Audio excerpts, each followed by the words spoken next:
Hi అండి. ఈరోజు మన వీడియోలో నెల్లూరు చేపల పులుసు. చేపల పులుసు అంటే ఆంధ్ర వాళ్ళు చేస్తారు, తెలంగాణ వాళ్ళు చేస్తారు, కోనసీమ వాళ్ళు చేస్తారు. కానీ నెల్లూరు వాళ్ళు చేసే చేపల పులుసు టోటల్ డిఫరెంట్ అండి. వాళ్ళు వాడే పదార్థాలు కానీ, వాళ్ళు చేసే విధానం కానీ అన్నీ డిఫరెంట్గా ఉంటాయి. అందుకేనండి చేపల పులుసు అంటే నెల్లూరుది అంత ఫేమస్ అయింది. మరి ఆ నెల్లూరు చేపల పులుసు వాళ్ళు ఎలా చేస్తారు, ఏం వాడతారు, ఆ ప్రాసెస్ మొత్తం ఈ వీడియోలో క్లియర్గా చూపించా. మరి ఇంకెందుకు ఆలస్యం, రండి వెళ్ళి నెల్లూరు చేపల పులుసు చేసి ఓ పట్టు పట్టేద్దాం.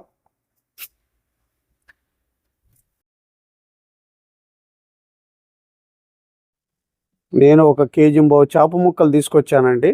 చేప ముక్కని కట్ చేపించేటప్పుడు మనం చేప పులుసుకి ఈ మందంగా కట్ చేసుకోవాలి. ఇప్పుడు ఈ చేప ముక్కల్ని శుభ్రంగా కడుక్కుందాం. మనం కేజీ చేపలు తీసుకున్నాం కదండి. ఇప్పుడు ఒక మీడియం సైజు ఉల్లిపాయలు 3, అంటే 200 గ్రాములు చూసారు కదా. ఇప్పుడు మీడియం సైజు టమాటాలు 2, అంటే 150 గ్రాములు. ఇప్పుడు చింతపండు 100 గ్రాములు, అంటే కేజీ చేపలకి 100 గ్రామ్స్ చింతపండు. ఈ చింతపండుని ఒక 2 సార్లు శుభ్రంగా కడిగి, చింతపండుని ఇలా కడుక్కున్నాం కదండి. ఇప్పుడు 1 లీటర్ వాటర్ పోసి నానబెట్టుకుందాం.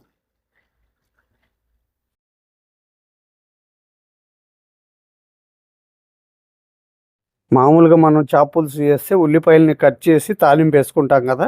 కానీ నెల్లూరు చేప పులుసుకి కచ్చా పచ్చాగా, మామూలుగా వాళ్ళైతే రోట్లో దంచుతారు, నా దగ్గర రోల్ లేదు కాబట్టి మిక్సీ జార్లో వేసి కచ్చా పచ్చాగా గ్రైండ్ చేసుకుందాం. ఉల్లిపాయలని ఇలా కచ్చా పచ్చాగా గ్రైండ్ చేసుకున్నాం కదా. ఇప్పుడు బౌల్లోకి తీసుకుందాం.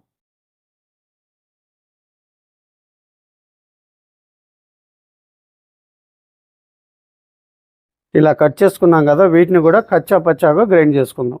ఇలా కచ్చా పచ్చాగా గ్రైండ్ చేసుకున్నాం కదా, వీటిని కూడా ఒక బౌల్లోకి తీసుకుందాం. ఇప్పుడు వీటిని పక్కన పెట్టేసి, ఇప్పుడు స్టవ్ మీద ఒక పాన్ పెట్టుకొని టీ స్పూన్ మెంతులు, టేబుల్ స్పూన్ ఆవాలు. ఇప్పుడు స్టవ్ని లో ఫ్లేమ్లో పెట్టుకొని ఇప్పుడు ఈ ఆవాలు మెంతుల్ని ఎర్రగా వేపుకుందాం. ఏమాత్రం మెంతులు వేగకపోయినా చేదొస్తుందండి. స్టవ్ని లో ఫ్లేమ్లో పెట్టుకొని ఎర్రగా వేపుకోవాలి. మెంతులు ఆవాలు అయితే ఎర్రగా వేగాయండి. ఇప్పుడు స్టవ్ ఆఫ్ చేసుకొని కొద్దిగా చల్లారిన తర్వాత మెత్తగా పొడి చేసుకుందాం. చింతపండు కూడా నానిందండి. ఇప్పుడు పులుసు తీసుకుందాం. ఇలా పులుసు తీసుకున్నాం కదా, ఇప్పుడు వడగట్టుకుందాం.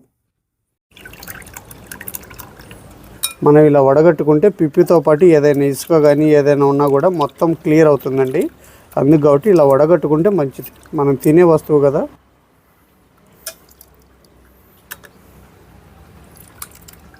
ఇలా వడగట్టుకున్నాం కదా. ఇప్పుడు ఈ పులుసుని పక్క పెట్టేసి, ఇప్పుడు స్టవ్ మీద ఒక కడాయి పెట్టుకొని 120 గ్రాముల ఆయిల్ పోసుకుందాం.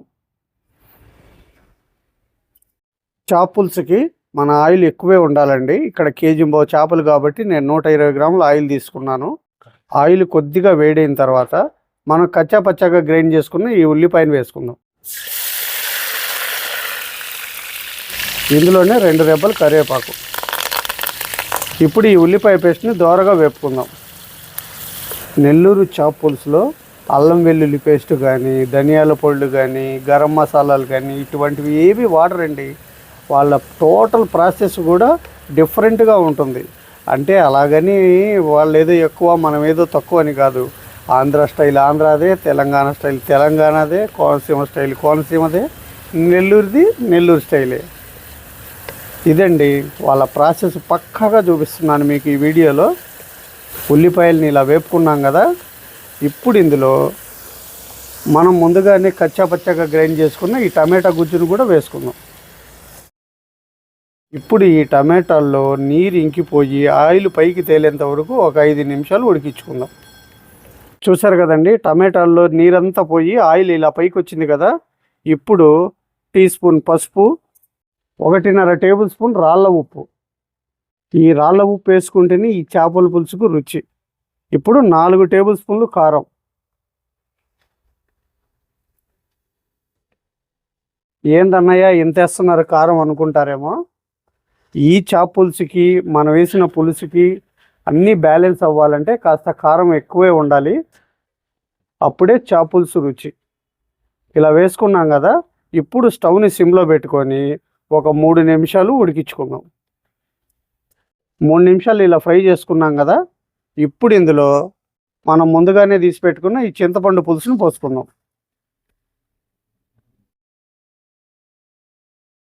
ఇప్పుడు ఇంకో 1/2 లీటర్ నీళ్ళు కూడా పోసుకుందాం.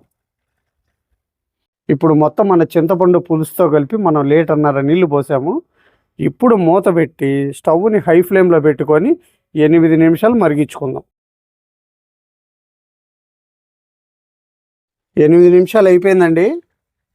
చూసారా మన పులుసు కొత్త ఉడుకుతుంది. ఇప్పుడు మనం శుభ్రంగా క్లీన్ చేసి పెట్టుకున్న ఈ చాప ముక్కల్ని వేసుకుందాం.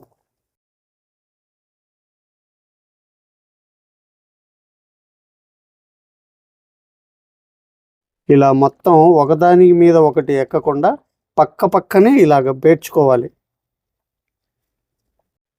ఇలా పేర్చుకున్నాం కదా, మనం చాప పులుసు చేసేటప్పుడు ఎప్పుడైనా కూడా పైన మూతి ఎంత వెడల్పు ఉంటుందో కింద అడుగు కూడా అంతే వెడల్పు ఉన్నది కడాయి కానీ లేదా బౌల్ కానీ తీసుకుంటేనే మనం ముక్క మీద ముక్క ఎక్కకుండా పక్కన ఇలా అన్ని ముక్కల్ని పేర్చుకోవడానికి వీలుగా ఉంటుంది.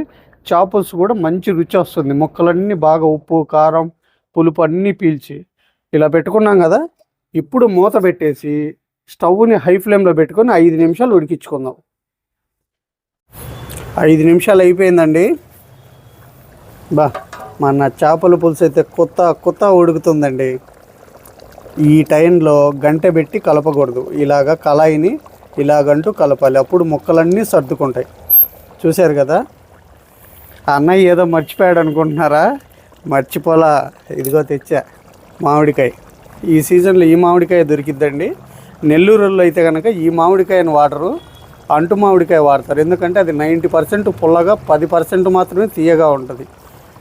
నాకు ఇక్కడ దొరకలేదు కాబట్టి ప్రస్తుతానికి ఇదే వాడుతున్నాను. ఇప్పుడు ముక్కలు కట్ చేసి వేసుకుందాం. ఇప్పుడు మామిడికాయ ముక్కల్ని కూడా వేసుకుందాం. ఇప్పుడు మనం ముందుగానే ప్రిపేర్ చేసి పెట్టుకున్న ఈ ఆవాలు మెంతిపిండిని కూడా వేసుకుందాం.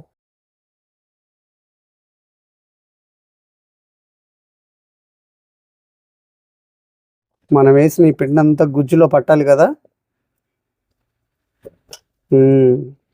నెల్లూరులో ఆవాల్ని ఎందుకు వాడతారంటే చేపలకి సహజంగా ఒక గుణం ఉంటుంది, ఏంటంటే నీచు వాసన. అది పోవటానికి ఇలా ఆవాల్ని వేపి పొడి చేసి వేస్తారు. ఈ ఆవాల పొడి వేయటం వల్ల అది కంటికి కూడా కనపడదండి ఆ నీచు వాసన. మెంతులు మనం సాంబారు పప్పు చేసుకున్నప్పుడు ఇంగువ ఎందుకు వాడతాం? ఫ్లేవర్ కోసం, మంచి ఫ్లేవర్ వస్తుంది. అలాగే ఈ మెంతి పొడి వేయటం వల్ల మన కూర ఘుమలాడిపోతుంది, అంత ఫ్లేవర్గా ఉంటుంది. మరి ఇప్పుడు మూత పెట్టేసి 3 నిమిషాలు మీడియం ఫ్లేమ్లో ఉడికించుకుందాం. 3 నిమిషాలు అయిపోయిందండి. చూశారు కదా, నిజంగా నెల్లూరు చేపల పులుసు అంటే చేపల పులుసేనండి. ఎందుకు ఇంత ఫేమస్ అయిందో నాకు అర్థమైంది. ఇప్పుడు ఎప్పుడెప్పుడు తినేద్దామని ఉందండి. నేనైతే ఆగలేకపోతున్నా, అంత టెంప్టింగ్గా ఉంది అసలు ఆ ముక్కల్ని చూస్తుంటే, ఆ పులుసు చూస్తుంటే. చూశారు కదండి, మీరు కూడా నేను చేసిన పద్ధతిలో ఒకసారి చేసి అది ఎలా వచ్చిందో నా కామెంట్ సెక్షన్లో చెప్పండి. ఈ వీడియో కనుక మీకు నచ్చినట్లయితే ఒక లైక్ చేయండి, షేర్ చేయండి, మన ఛానల్ని సబ్స్క్రైబ్ చేసుకోండి. రేపు మళ్ళీ మంచి వీడియోతో మీ ముందుకు వస్తాను. Thank you.